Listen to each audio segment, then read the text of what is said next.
আসসালামু আলাইকুম। আজকে দিনাজপুর বোর্ড ২৪ ক নাম্বারটা এ সেটকে তালিকা পদ্ধতিতে প্রকাশ করো। এই সেটটা হচ্ছে সেট গঠন পদ্ধতিতে দেওয়া আছে। তালিকা পদ্ধতি মানে সি এর মতো প্রকাশ করতে হবে।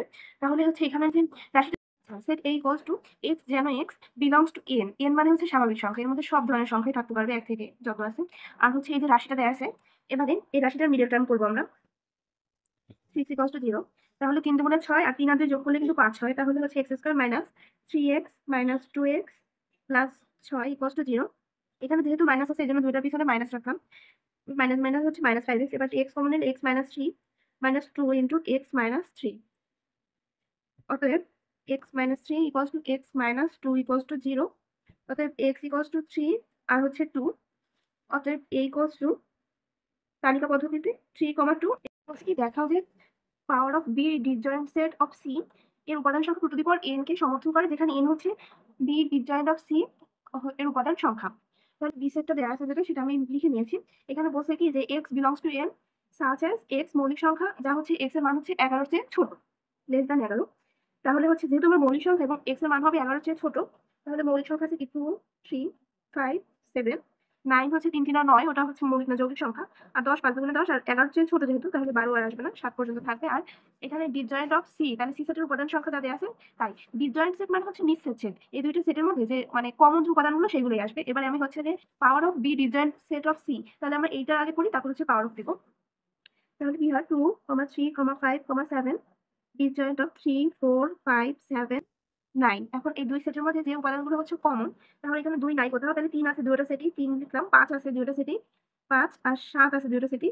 এবারে হচ্ছে power of B disjoint set of C. Power of B disjoint set of C এর মানে হচ্ছে 3, 5, 7। এই সেটটাকে যতবার হচ্ছে যে ভাঙা যায়, তাহলে হচ্ছে যে 3 একটা উপাদান, এই সেটের 5 একটা উপাদান, 7 একটা উপাদান, তারপর হচ্ছে 3 আর 5 একটা উপাদান, তাহলে তারপর হচ্ছে 5 আর 7 একটা উপাদান, 3 আর একটা 7 একটা উপাদান। এবারে হচ্ছে 3, 5, 7 একটা উপাদান আর ফাঁকা সেট একটা উপাদান। যেহেতু এখানে সেটের n ইকুয়ালস টু 3, তাহলে এখানে হচ্ছে 8টা হবে। 3, 3, 6 আর এই 8।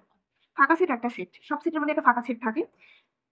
এখন n ইকুয়ালস টু যেহেতু 3, তাহলে এই সেটের উপাদান সংখ্যা হবে 2 টু দি পাওয়ার 3 মানে হচ্ছে 8। 8টি হচ্ছে এই সেটের উপাদান সংখ্যা। তাহলে হচ্ছে দেখাইতে বলছে power of B disjoint of C এর উপাদান সংখ্যা 2 টু দি পাওয়ার n কে সমর্থন করে।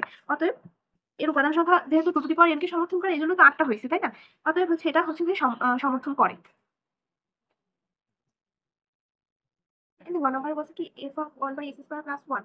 যেহেতু এখানে f of x এর মান এটা দেওয়া আছে, কিন্তু এবার 1 by x স্কয়ার, তাহলে এটার আগে মান বের করে তারপরে এই রাশিটার মান বের করব। তাহলে হচ্ছে এখানে x এর জায়গায় 1 by x স্কয়ার বসাই দিই। 1 by x স্কয়ার প্লাস 1 আর নিচে হচ্ছে 1 by x স্কয়ার মাইনাস 1। এবারে হচ্ছে 3 by x square plus 1, 3 by x square minus 1।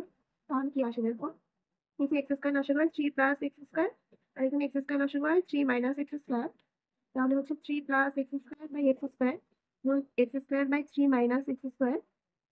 তাহলে কি আসতেছে 3 plus x square by 3 minus x square.